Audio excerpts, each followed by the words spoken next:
What is up, everyone? Welcome back to my channel. It's Body by Natalie. So this is going to be covering week 2 of my reverse diet.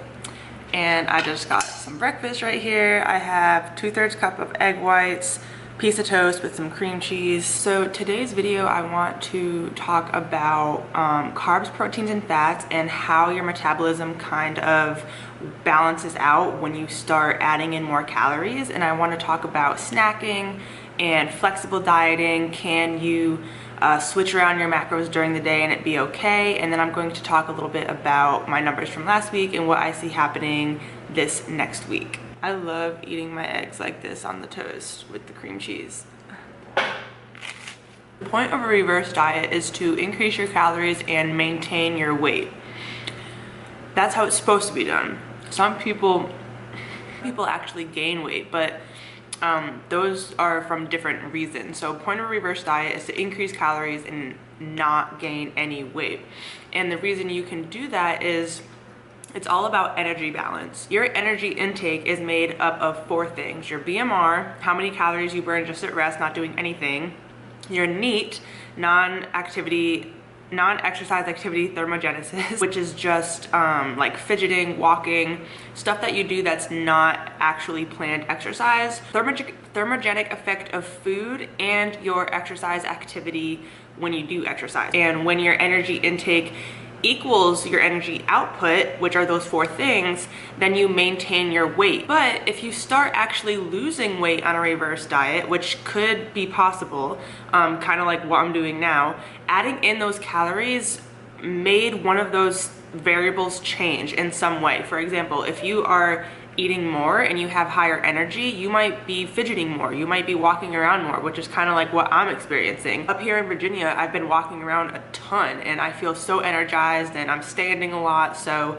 because I'm adding in more calories, my exercise, my output is increasing, which could actually keep me in a calorie deficit. So even though I'm increasing calories, I'm losing weight because the output side of the equation and the input side of the equation are both changing. The reason that some people may gain weight on a reverse diet is because they see that they're taking in more calories and they either get lazy with their tracking, so they're eating too much. They're doing more of like a dirty bulk where they're eating just everything they want and not keeping track of their calories like they would in a cut. And another reason could be just their compliance with their calories. So again, they're not tracking as well or not tracking at all, and they're not doing it in a controlled manner. They're just doing it like as a free-for-all. But there will be a point where your input should match your output. I'm not there yet, but I suspect that I will be, and that's when you will start maintaining your weight, and then the two will kind of go up together instead of like one overshooting the other. Going into that, I'm gonna talk about snacking. So in a reverse, when you have higher calories, you tend to maybe say, oh, I'll have a bite of this, it's no big deal. I'll have some of that, it's no big deal. The reason that you could gain weight on a reverse if you're not tracking your calories. An example of this was me last night.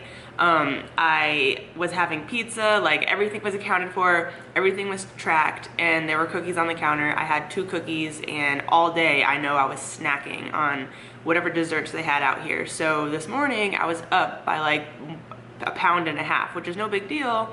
But if you do that on a regular basis where you're picking out foods and you're not keeping track of what you're snacking on, then your input could be higher than your output and you'll start gaining weight. You want to put those calories towards muscle gain, not fat gain. You can snack, that's fine, just make sure it's accounted for in your calories. Don't get lazy. Now, flexible dieting. So the whole point of IIFYM and flexible dieting is you can eat what you want as long as you're in your calorie goal and your macro goal. If those macros vary day to day, that's fine. You want to minimize that as much as possible, but as long as your calorie goal is met, then that's really all that matters. So if you have a higher carb day, you can make that up by decreasing your fats. If you have a higher protein day, you can decrease your carbs a little bit. So you can flip-flop and switch around those macros to a degree, but again, the calories are all that matters. You'll see some of my carbs for the day is a little low and some of my fats are a little high. If you go back and watch week 1 of my reverse diet, which was last week, it'll go all into explaining why I even want to reverse diet in the first place. So yeah, go watch that because I'm not going to go into it. Now I'm going to talk a little bit about the numbers. So here we go. So here is my data from last week. These were my target numbers: 135 protein, 215 carbs, 60 fat. And then here are my calories for the days. I woke up at 169 on Monday. So even though I overate this day, I had lost 0.4 pounds on Monday, which is pretty cool. If you have more muscle and you're already used to eating more, if your body's already adapted to that, you can actually get away with overeating a little bit without it affecting you too much. So that's probably why. Here were my days for Monday. Underate a little bit just because I overate that Sunday, so I wasn't hungry. But then Tuesday, Wednesday, Thursday, yeah, all the days I hit pretty well, except last night, Sunday. I told you I was snacking all day, so adding in all that up, it added about 300 extra calories, so that's great. Even though I overate yesterday, my weekly averages for the week are my goals. I'm not too worried about yesterday because my weekly goals were met. Calorie goals were met, 1940, 1937, and I lost like 2 pounds this week. Going into next week, or this week actually, this is today, Monday, I'm bumping up my calories a little bit. So I'm gonna up my carbs by 10 and my fats by 2, just because I lost 2 pounds this last week and I'm in a reverse, so that's actually crazy. So I can be a little bit more aggressive, but you want to do it slow to minimize gain. So I can be a little more aggressive by adding carbs and fats this week, but I'm going to monitor my weight and see what happens.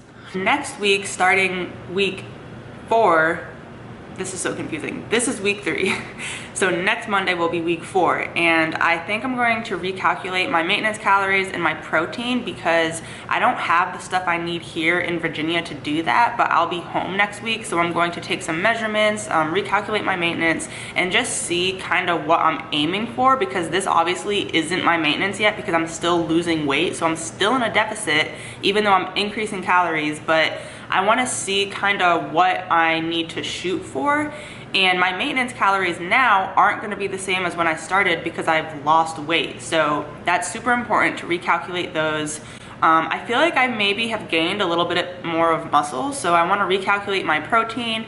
And because I'm increasing calories, I don't actually need as much protein because more calories are protein sparing. So I can actually maybe decrease the protein a little bit and have more room in my calories for my carbs and fats, which is really exciting. And my goal with this reverse, I'm hoping, is to hit 300 grams of carbs like easy every day, and maybe like 70 or 80 grams of fat a day. That would be amazing, especially because I'm starting now. It's August, and if I can get my body to those calories, maintaining on those calories going into November and December when the holidays are, then your body will be used to eating more calories, so you can fit in more desserts, more treats, more chocolate, more cake. So going into the holidays, that's super important to get your body ready and primed before it happens. If you're already used to eating that many calories and you do go over on some days during the holidays, then you will